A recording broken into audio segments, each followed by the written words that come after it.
नमस्ते दोस्तों। आधुनिक नारी के नेतृत्व और उसकी शक्ति और अस्तित्व को समर्पित एक कविता लेकर हम आपके समक्ष हाजिर हुए हैं।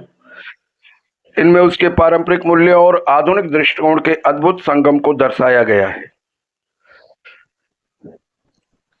पग में पायल की झंकार नहीं, अब हुंकारों की बारी है। इतिहास के पन्ने को देखो, अब भविष्य की तैयारी है। वह केवल घर की शोभा नहीं, वह राष्ट्र की संवाहक है। अपनी तकदीरों को खुद लिखती वह अपनी राह की नायक है। न वो अबला है, न असहाय, न ही वह अब बेचारी है। नेतृत्व की अद्भुत क्षमता वाली वह एक आधुनिक नारी है। संस्कारों को साथ लिए वह प्रगति की सीढ़ी चढ़ती है। हर बाधा को ठोकर मार वह निरंतर आगे बढ़ती है। वही हाथ जो पालने को बड़े प्यार से झुलाते हैं, वही हाथ अब बोर्ड रूम में बड़े फैसले सुनाते हैं।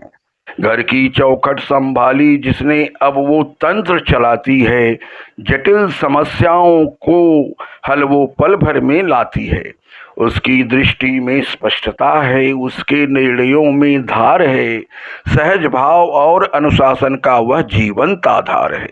वह केवल आदेश नहीं देती, वह सबको साथ लाती है।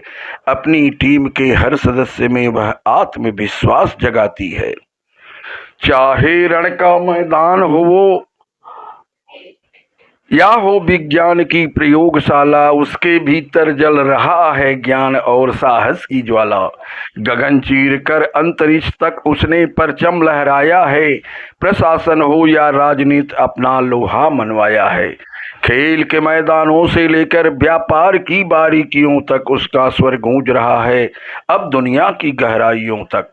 वह सृजन की शक्ति है और विनाश का भी काल है। उसके नेतृत्व में सुरक्षित आने वाला हर साल है। कोमल होना कमजोरी नहीं, यह उसकी महानता है। सबको जोड़कर साथ चलना उसकी असल प्रधानता है। वह ममता की मूरत भी है और नेतृत्व का शिखर भी। वह शांति का संदेश भी है और क्रांति का स्वर भी। आज नमन है उस शक्ति को जो धरा का मान बढ़ाती है, अपने नेतृत्व की खुशबू से जो जग को महकाती है। उठो ओ आधुनिक नारी, तुम अपनी शक्ति पहचानो। तुम ही इस युग की सूत्रधार हो, बस इतना तुम जानो। तो कविता का सार है कि नारी का नेतृत्व केवल काम तक सीमित नहीं है, बल्कि वह समाज को बदलने वाली एक सोच है। तो इस कविता का आनंद लीजिए। अगर पसंद आए तो शेयर करिए, लाइक करिए और हमारे चैनल को सब्सक्राइब करिए। धन्यवाद।